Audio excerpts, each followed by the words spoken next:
Bienvenidos, espero me escuchen bien, allá atrás también. Vamos a comenzar, vamos a orar. Me pongo esto por acá. Oremos, hermanos, para que el Señor nos guíe en el tiempo de la exposición de la palabra. Señor, Dios bueno, Dios poderoso, te damos mil gracias por este día que tú nos permites tener. Gracias, Señor, por permitirnos reunirnos en esta mañana. Gracias, Señor, por todo lo que tú nos das, porque eres tan bueno y tan precioso. Gracias, Señor, por Cristo en la cruz. Gracias, Señor, por Cristo sentado a tu diestra. Porque a través de esto es que tenemos esperanza, Señor, que tenemos ánimo y confianza de que podemos vivir esta vida conforme a tu santa voluntad, Señor. Asidos de ti, asidos de tu palabra, Señor, para que un día, cuando Cristo regrese, podamos vivir por siempre gozosos en la eternidad, sin mancha y sin pecado, dándote la gloria y la honra perfectamente y solamente a ti, Señor. Tú eres tan bueno que nos permites este tiempo para conectarnos nuevamente contigo, Señor. La semana a veces tiene tantas dificultades, retos, a un pecado de parte nuestra, Señor, pero tú nos fortaleces con tu palabra día a día, pero especialmente en este día precioso, tú nos ayudas, nos edificas, nos corriges, Señor, y nos instruyes a través de ella. Señor, te pedimos guía en esta mañana para que podamos ver la hermosura de tu palabra y para que podamos disfrutar cada una de estas, tus palabras inspiradas, Señor. Te lo pedimos en Cristo Jesús. Amén.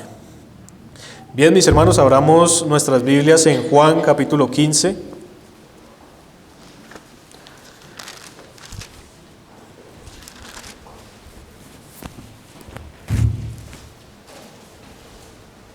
Juan capítulo 15.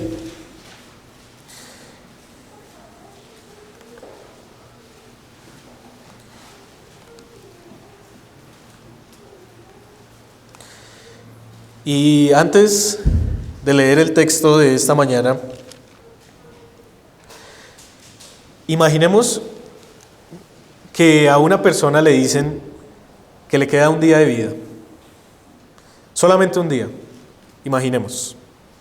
Esta persona decide reunirse con sus seres más queridos, con su familia, con su esposa, con sus padres, con sus hijos, también con sus amigos. Quiere darles unas palabras finales. ¿Qué actitud creen, hermanos, que tomarán todos sus allegados frente a esta convocación? Imagínense ustedes que conocen a esta persona a la que le dijeron que iba a morir un día después. ¿Qué actitud tendría usted si esa persona lo invita para darle unas palabras finales? ¿Irían?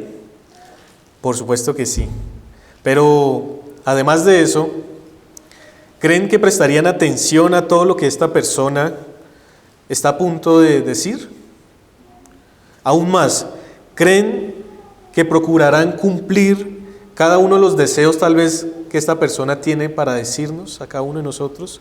En lo posible creo que sí.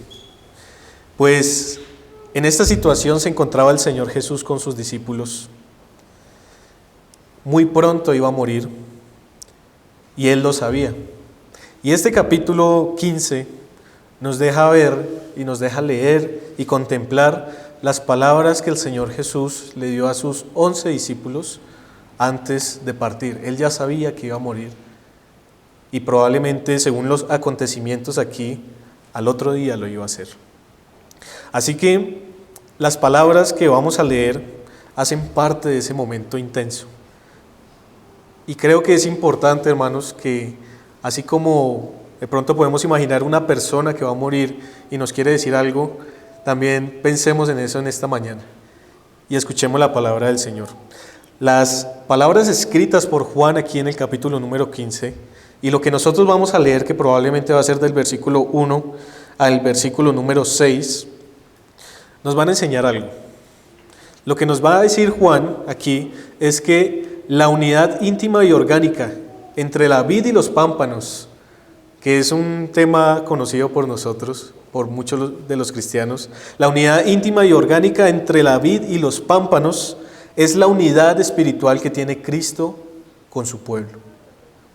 Y ahí nos vamos a centrar hoy, mis hermanos, con el propósito de poder ver que esta vida que nosotros andamos, todos los problemas que tenemos día a día, seamos nuevos o seamos antiguos en la fe, llamémoslo así, solamente se solucionan confiando y permaneciendo en Cristo Jesús.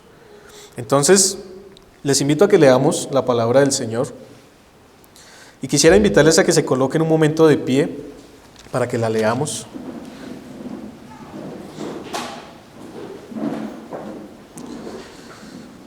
Juan capítulo 15, y vamos a leer desde el versículo 1 al 6. La idea de el capítulo 15 va desde el versículo 1 hasta el 17, pero por causa de tiempo vamos a leer solamente y vamos a detenernos en estos 6 versículos. Dice así la palabra del Señor. Yo soy la vid verdadera, y mi Padre es el labrador. Todo pámpano que en mí no lleva fruto, lo quitará. Y todo aquel que lleva fruto, lo limpiará para que lleve más fruto. Ya vosotros estáis limpios por la palabra que os he hablado. Permaneced en mí y yo en vosotros. Como el pámpano no puede llevar fruto por sí mismo si no permanece en la vid, así tampoco vosotros si no permanecéis en mí. Yo soy la vid, vosotros los pámpanos. El que permanece en mí y yo en él, este lleva mucho fruto, porque separados de mí nada podéis hacer. El que en mí no permanece será echado fuera como pámpano y se secará. Y los recogen y los echan en el fuego y arden. Oremos. Señor bendito, te damos gracias por tu palabra preciosa nuevamente. Ayúdanos en esta mañana, Señor, a indagar en ella, a contemplarla y a meditarla. Señor, te lo pedimos en Cristo Jesús. Amén. Pueden tomar asiento, mis hermanos. Bien, quiero contextualizarlos un poco. Ya los contextualicé un poco en la introducción. Quiero contextualizarlos un poco más. Estos acontecimientos que nosotros estamos leyendo aquí están en la noche, probablemente, están en el día, están en la comida de la Pascua. Hay un orden en estos capítulos, desde el capítulo número 14 probablemente, hasta el capítulo número 16, y ese orden de acontecimientos es el lavamiento de los pies que el Señor Jesús hace a sus discípulos, la identificación de Judas el traidor, y eso es muy importante para lo que vamos a ver, la partida de Judas, porque ya iba a cometer entonces su traición, la institución de la cena del Señor, los discursos, que precisamente uno de esos discursos es el capítulo número 15, de camino al Getsemaní, la gran oración, la agonía en el Getsemaní y la traición y el arresto. En este espacio, en esta serie de acontecimientos es que nosotros nos encontramos cuando el Señor Jesús dice: yo soy la vid verdadera y mi Padre es el labrador. Ahora, para poder entender el tema de la vid y el tema de esta porción que he decidido traerles esta mañana, tenemos que tener en cuenta 3 cosas principales. Una de esas primeras cosas, en primer lugar, es el contexto agrícola de Israel. Ahora, ellos estaban familiarizados con el lenguaje que el Señor Jesús iba a utilizar. Nosotros de pronto no tanto. Cuando el Señor Jesús habla de la vid en este contexto, está haciendo referencia a una alegoría para expresar una verdad. Ahora, quisiera explicarles un poco, aunque sé que hay cosas que son obvias, pero la vid es una planta, es un arbusto arbóreo, de donde salen unos brotes que cuando van creciendo se llaman sarmientos, y de esos sarmientos salen fruto, que es la uva. Entonces de ahí salen los racimos. Entonces cuando el Señor Jesucristo dice yo soy la vid verdadera, está haciendo referencia a esa planta arbórea que era muy común en Israel. Entonces para ellos era muy común ver en cada momento viñedos, ver viñedos, entonces el grupo de vides en donde se recogían las uvas para hacer el vino. Y para ellos entonces era muy familiar el lenguaje. Ellos entendían muy bien a lo que estaba haciendo referencia en este caso el Señor Jesús. Versículo 5 dice, yo soy la vid, vosotros los pámpanos. La palabra pámpanos es una palabra que en la actualidad nosotros podemos conocer como brotes, los brotes. Entonces, los brotes son aquellas ramitas que salen precisamente de la rama, de donde después se van a convertir en sarmientos, y de los sarmientos, que ya están grandecitos, van a salir entonces las uvas, los racimos de uvas, para que entendamos un poco lo que el Señor Jesús quería decirnos allí. Eso es lo primero que tenemos que tener en cuenta, el contexto agrícola de Israel. A ver, ¿qué más allí?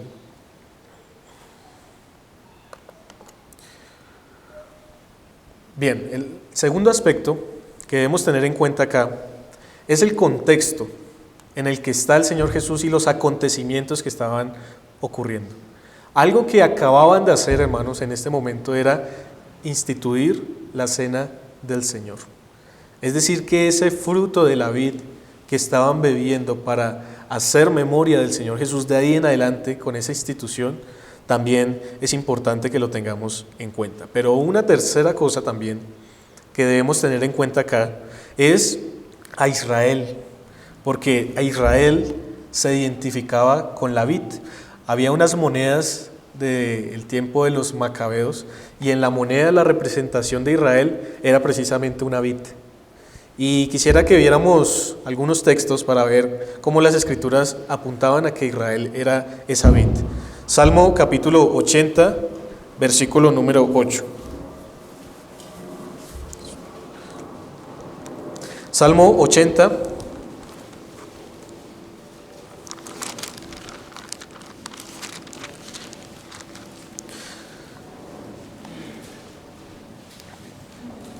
versículo número 8.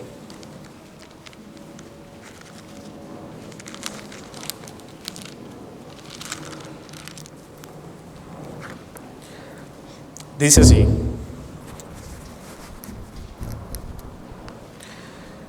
hiciste venir una vid de Egipto, echaste las naciones y la plantaste. Hiciste venir una vid de Egipto, es una clara referencia hablando de Israel cuando sale de Egipto, el éxodo. Por ejemplo, en Isaías, no busquen solamente lo voy a leer. Capítulo 5, versículo 1 dice: ahora cantaré por mi amado el cantar de mi amado a su viña. Tenía mi amado una viña en una ladera fértil, la había cercado y despedregado y plantado de vides escogidas, había edificado en medio de ella una torre y hecho también en ella un lagar, y esperaba que diese uvas, y dio uvas silvestres. Ahora pues, vecinos de Jerusalén y varones de Judá, juzgad ahora entre mí y mi viña. ¿Qué más se podría hacer a mi viña que yo no haya hecho en ella? ¿Cómo, esperando yo que diese uvas, ha dado uvas silvestres? Entonces, estas dos referencias y otra también en Ezequiel capítulo 15, versículo 2, nos deja ver que lo que normalmente los israelitas entendían cuando hablaban de vid, en un sentido alegórico, en un sentido espiritual, también era Israel como pueblo, como nación.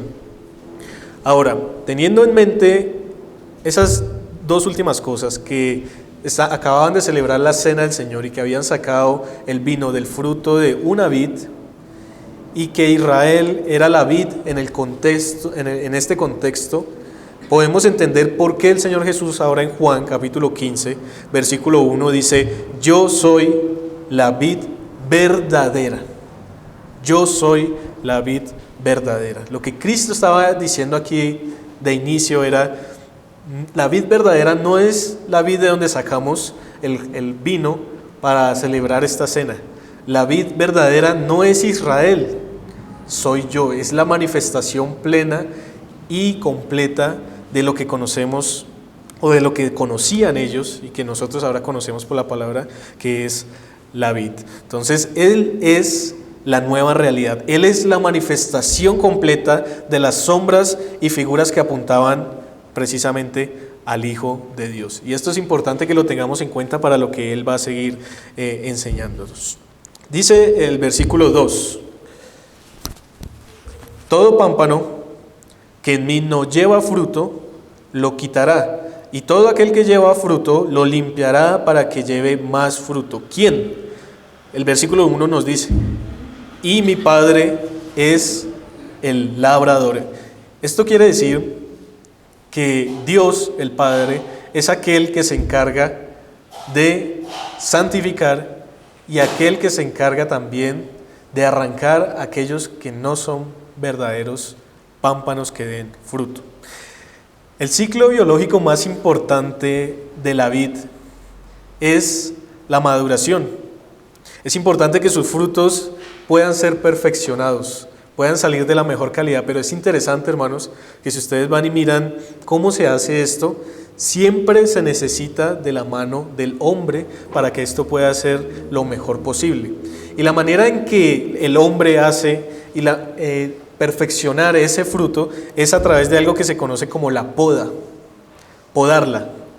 Y en las vides hay dos tipos de poda. Una poda es de formación y otra poda es de fructificación. Entonces me tocó ponerme a estudiar sobre las vides y todo esto para poder entender lo que el Señor Jesús estaba diciendo acá y para poderles mostrar a ustedes también.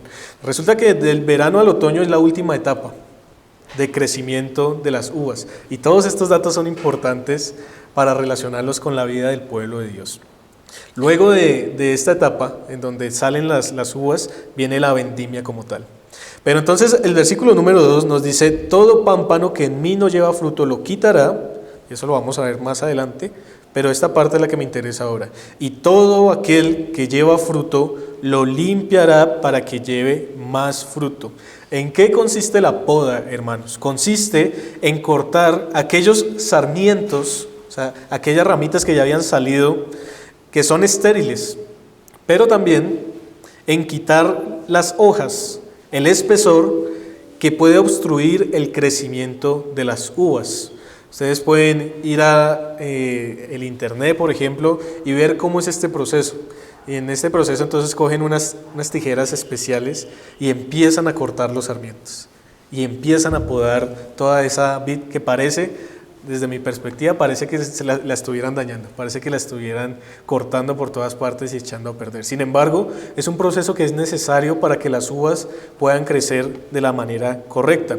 La doble enseñanza que Jesús nos está dando aquí consiste en preparar para lo que viene a los discípulos, pero también para advertir a los falsos creyentes de su final. Porque resulta que si ustedes leen el capítulo 15 completo y el capítulo 16 de Juan, lo que el Señor Jesús está haciendo aquí es preparar a los discípulos para todos los problemas, la persecución, las angustias y las tribulaciones que iban a vivir aún siendo discípulos del Señor Jesús. Dice el Señor Jesús allí: si a mí me aborrecen, ¿cuánto más o cuánto menos creen que los van a aborrecer a ustedes? Así que en esto nosotros nos podemos empezar a identificar un poco. La vida cristiana, hermanos, es una vida llena de dificultades, de padecimientos. Pero noten algo que hasta ahora estamos analizando acá, y es que la vid a la cual nosotros estamos unidos, que es la verdadera, es Cristo. Pero no solamente eso, sino que el Padre está obrando en nosotros, puliéndonos, podándonos para que podamos dar el mejor fruto posible. Eso es lo que el Señor Jesús les está dando allí, les está enseñando allí a través de esta alegoría. Porque al igual que como Él cuida la viña y quita los pámpanos que no dan fruto físico, así también el Padre rechaza a aquellos que no dan fruto espiritual. Pero aquellos que están unidos vitalmente a la vid son podados para que puedan dar un fruto mucho mejor. Y no como leíamos, como yo leí ahorita en Isaías capítulo 5 de Israel, que en vez de dar las uvas que debía dar, terminó dando uvas silvestres, uvas que no servían para el consumo, que no servían para hacer el vino. Entonces, esto es lo que hace el Señor a través de lo que en la naturaleza o en los procesos, digamos, biológicos de la vid se conoce como la poda de formación y la poda de fructificación. La poda de formación, ¿cuál sería, hermanos? La poda de formación es de inicio, es en el momento en que tienen que cortar todos los sarmientos para que empiecen a brotar nuevamente otros, los pámpanos, y para que de ahí entonces empiecen a salir las uvas. Esto, hermanos, nosotros lo podemos relacionar con la nueva vida que el Señor nos ha dado. La poda de formación. La poda de fructificación nosotros la podemos relacionar con aquella obra constante que el Señor hace en nuestras vidas, es decir, la santificación. Es un crecimiento, es un proceso, es una necesidad del Señor de que a través de las circunstancias y de las personas pode nuestro espesor, pode esas partes o esas personas o esas circunstancias o esos aspectos de nuestras vidas que son inútiles, que es precisamente lo que el Señor quiere enfatizar acá. Aquello que no sirve es inútil, y aquello que es inútil es arrancado y echado para ser quemado. En el Israel había un lugar en donde toda la basura y todo lo inútil se recogía y se echaba. Luego, la palabra que se utilizaba para ese sitio, nosotros la podemos venir a conocer como el Gehenna. ¿Y qué es eso? El infierno. Resulta que el infierno tiene ese contexto, hermanos, de que aquello que está en el infierno es algo que es inútil, algo que no puede hacer absolutamente nada bueno. Ese es el sentido de lo que también el Señor Jesús está advirtiendo a través de esta alegoría. Entonces, esta conexión vital que se tiene entre los pámpanos y la vid es esencial para la fertilidad, es esencial para los frutos. Dice el versículo 4, permaneced en mí y yo en vosotros, como el pámpano no puede llevar fruto por sí mismo si no permanece en la vid, así tampoco vosotros si no permanecéis en mí. Dejemos solamente el versículo 4. Esa palabra que el Señor utiliza ahí, comenzando el versículo número 4, permaneced. Podemos entender que cuando el Señor Jesús les dice eso a sus 11 discípulos, les está dando un precepto, les está mandando a que permanezcan en Él como los pámpanos que dan frutos deberían permanecer precisamente en la vid. Pero por supuesto, no solamente los 11 discípulos que están allí, hermanos, sino a cada uno de nosotros que estamos unidos a Cristo, el Señor nos dice, permanezcan en mí. Ahora, esto no entra en conflicto con lo que nosotros conocemos, por ejemplo, miren un poco atrás en Juan capítulo 10, versículo 28. Dice Juan 28, y yo les doy vida eterna, y no perecerán jamás, ni nadie las arrebatará de mi mano. Esto no entra en conflicto con la seguridad de la salvación, hermanos. Esto en realidad es el proceso y el resultado natural de esa unión que ahora tenemos con el Señor Jesús. Es decir, si nosotros estamos unidos vitalmente a la vid, es natural, es orgánico, es una consecuencia lógica que demos fruto. ¿Y cuál es ese fruto?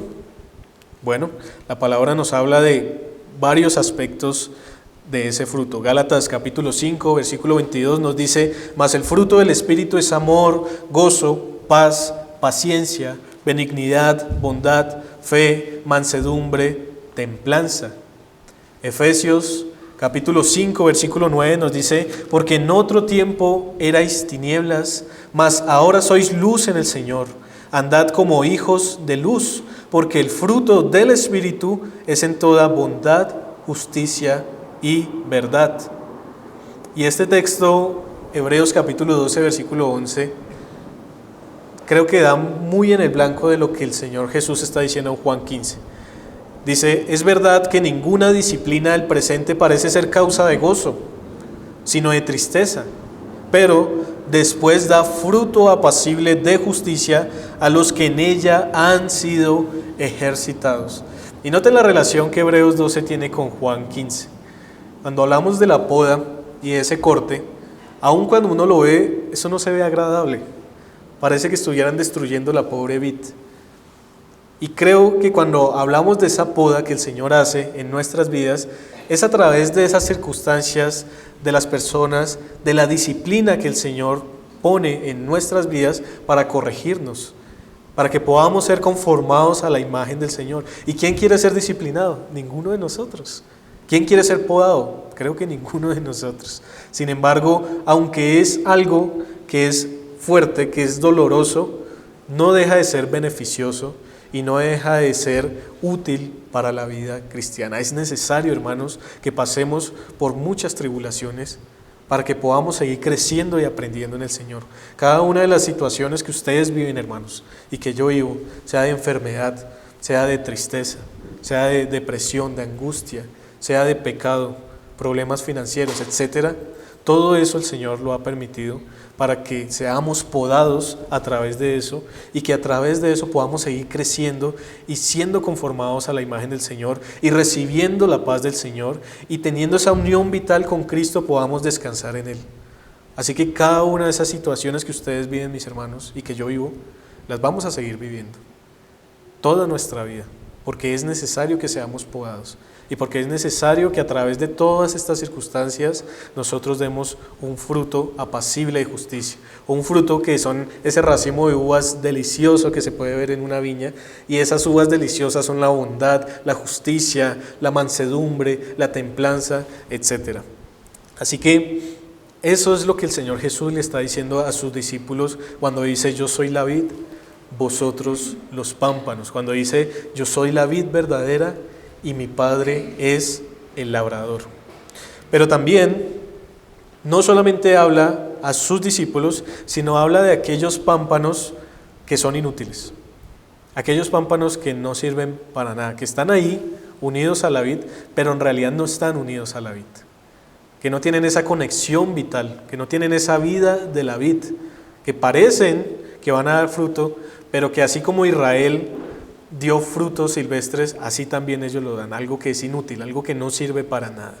Y dice el versículo número 6, el que en mí no permanece será echado fuera como pámpano. Ahí es cuando lo corta el Señor, lo saca de la vid. Y se secará, y los recogen, y los echan en el fuego y arden. Esto es interesante porque acá hay 5 actos del labrador. 5 actos, acabamos de leer. Y estos 5 actos se hacen a aquellos que rechazan la luz, podríamos decirlo así. 5 actos. Primero, dice el versículo 6, es echado fuera como cualquier otro pámpano. Lo que el Señor Jesús quiere decir acá es que aquellos que no están unidos a la verdadera vid ya están condenados, son echados fuera. Y eso es algo que ya Juan nos había dicho. Por ejemplo, miremos capítulo 3, versículo 18, lo leo rápidamente. El que cree en Él no es condenado, pero el que no cree ya ha sido condenado porque no ha creído en el nombre del unigénito Hijo de Dios. Es decir, en el momento en que este pámpano no está conectado a Cristo, inmediatamente está condenado, porque no ha creído en el Señor Jesucristo. Es decir, esa unión vital que tenemos con el Señor Jesucristo es a través de la fe. Y eso es lo que el Señor está diciendo acá. Versículo 6 dice: el que en mí no permanece será echado fuera como pámpano. Entonces inmediatamente el labrador que está trabajando en la viña va y observa, él sabe cuál es sí y cuál no, y va y corta los que no sirven, los que no están unidos. Juan capítulo 6, ahí más adelante, versículo 37.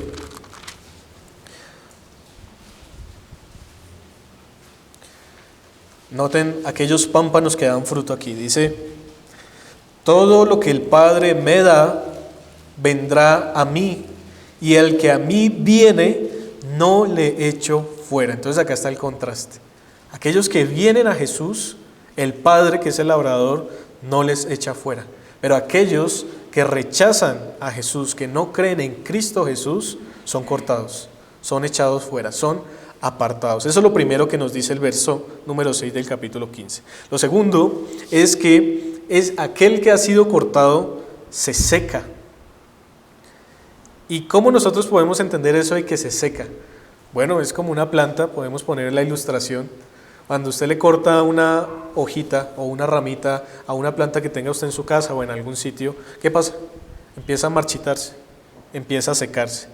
Y lo que el Señor Jesús está diciendo acá cuando dice es echado fuera como pámpano y se secará, hace referencia probablemente a lo que Isaías capítulo 48, versículo 22 dice respecto al impío, al que está sin Dios, y es que no tiene paz.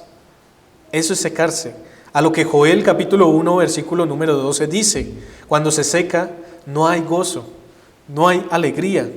O a lo que Judas capítulo 2, versículo 12 dice, que son árboles otoñales sin fruto, 2 veces muertos y desarraigados. Eso implica el secarse, hermanos. Implica que no hay paz. Ustedes pueden ver a los no creyentes en el mundo teniendo fama, gloria, dinero, infelices, sin paz, porque la verdadera paz proviene solamente del Señor. La verdadera paz solamente proviene de la unión vital que se tiene con la vid verdadera, y esta es Cristo. Yo soy la vid, vosotros los pámpanos. El que permanece en mí y yo en él, éste lleva mucho fruto, porque separados de mí, nada, absolutamente nada podéis hacer. Sigamos. En tercer lugar, el versículo número 6 habla de los recogen. Dice, los recogen. Ahora, es interesante que de esto también habla Mateo con otra ilustración que se da allí en Mateo capítulo 13, versículo 30, cuando se habla del trigo y la cizaña. Entonces dice ese texto, dejad crecer juntamente lo uno y lo otro hasta la siega. Y al tiempo de la siega, yo diré a los segadores, recoged primero la cizaña y atadla en manojos para quemarla, pero recoged el trigo en mi granero. Así que esto de recoger hace alusión ya al juicio que van a tener aquellos que no tienen esa unión vital con el Señor Jesús. Y cuarto, dice el versículo 6, los recogen y los echan en el fuego. Bueno, esto ya está más claro, es una alusión a la condenación, al juicio como tal que van a tener aquellos que no están conectados a la vid. Mateo capítulo 13, versículo 41 y 42 habla de que son echados al fuego, donde por ejemplo Mateo 7 también nos habla, será el lloro y crujir de dientes. Versículo 6 al final dice, y arden. Este sería el quinto aspecto. Mateo capítulo 25, versículo 46 dice, e irán estos al castigo eterno. Este quemar o este arder que se ve aquí en este texto no significa aniquilación como algunos dicen. Lo que significa es que hay un juicio, que lo que ellos hacían separados del Señor, absolutamente nada, ahora lo van a hacer por toda la eternidad, porque van a estar alejados de la gloria y de la presencia del Señor en ese sentido.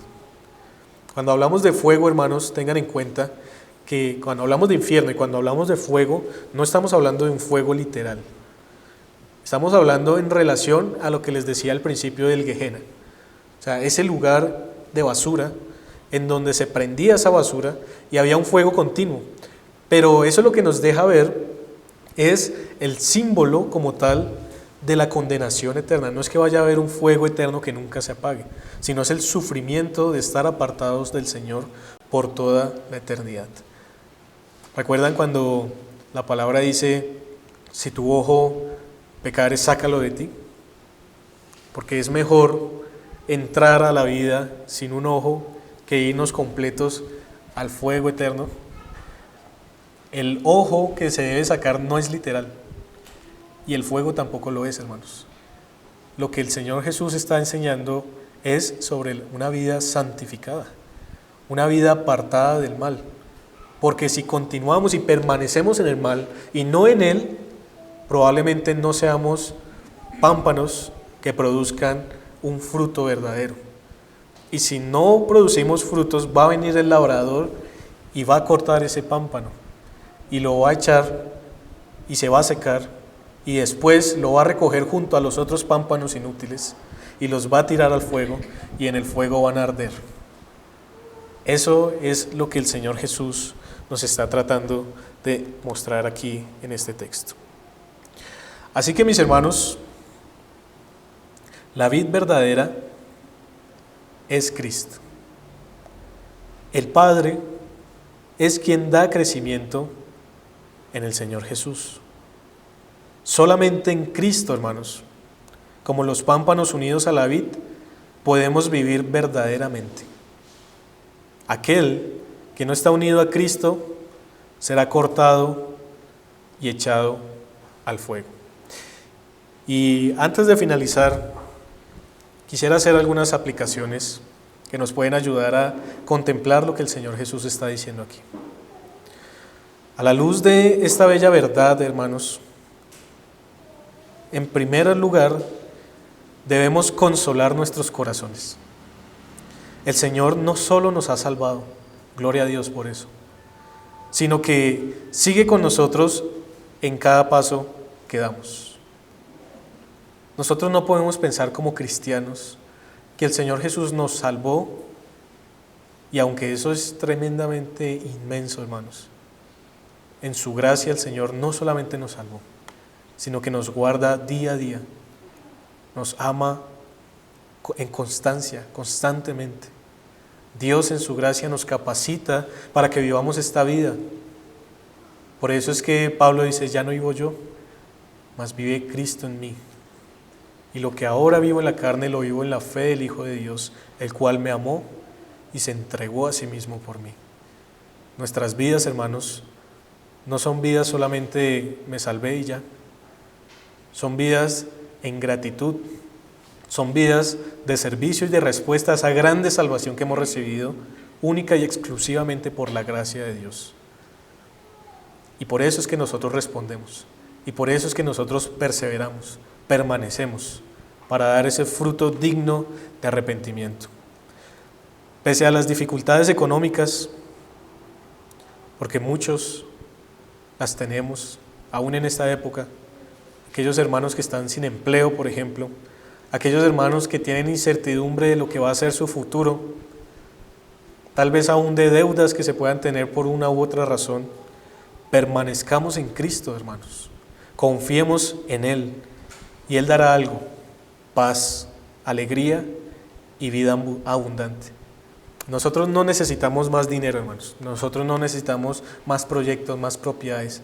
Está bien que seamos diligentes en eso, pero lo que más necesitamos es esa paz que sobrepasa todo entendimiento.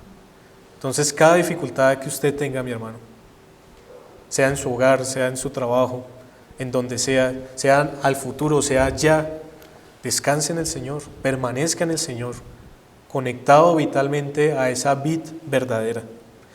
Pese a la salud, hermanos, a las dificultades, a las enfermedades, porque hay muchos enfermos, hay muchos que padecen de muchos síntomas, aún mentales. Permanezcamos y sigamos confiando en Jesús, porque Él nos advirtió que seríamos podados, pero no sin un propósito.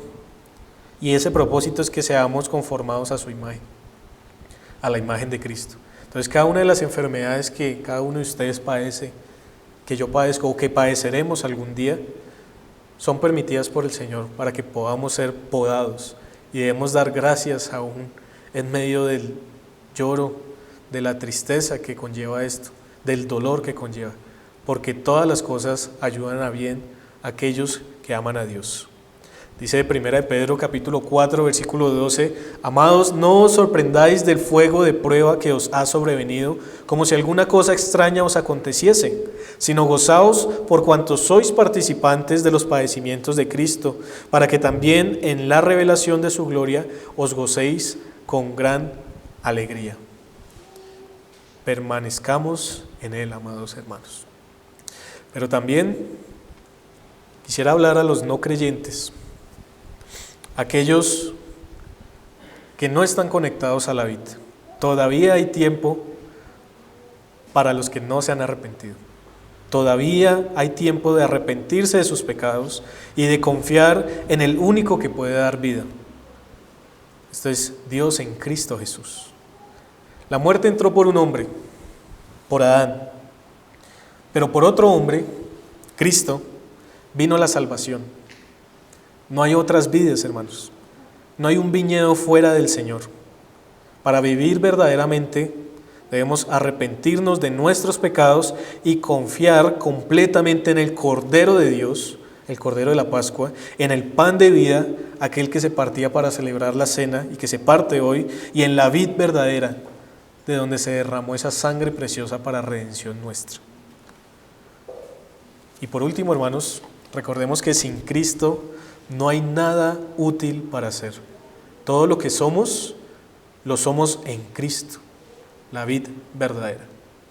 Oremos. Amado Señor, Dios bueno, gracias por tu palabra, Señor. Gracias, Señor, por tu verdad, por tu consuelo, Señor, por ayudarnos a descansar en ti, Señor. A veces estamos tan cargados de problemas, tan cargados de cosas, Señor, pero cuando acudimos a ti, tú nos libras de estas cargas pesadas. Límpianos, Señor. Ya hemos sido limpiados a través de tu palabra preciosa que nos instruye y que nos ha dado vida para que podamos creer en nuestro amado Salvador. Pero síguenos limpiando, Señor, síguenos podando porque lo necesitamos, Señor. Nosotros no sabemos qué es lo mejor para nosotros, pero tú sí lo sabes. Y por eso, Señor, ponemos todas estas cargas en tus manos, para que tú, como nuestro Padre querido, nos guíes. Amado Señor, tú eres el labrador, tú eres quien nos santifica, pero también, Señor, eres quien corta a aquellos que no creen en ti. Pero rogamos por ellos, Señor, para que tú los salves, para que tú les des el don del arrepentimiento y la fe, para que les des nueva vida y puedan venir a los pies de Cristo, Señor. Señor, ayúdanos con las dificultades que tenemos y danos fuerzas en consolarnos únicamente en la vid verdadera. Señor, ayúdanos a entender que este ejemplo que el Señor Jesús es un vivo ejemplo de esa relación que tenemos en virtud de la unión con Cristo. Gracias a ti, Señor.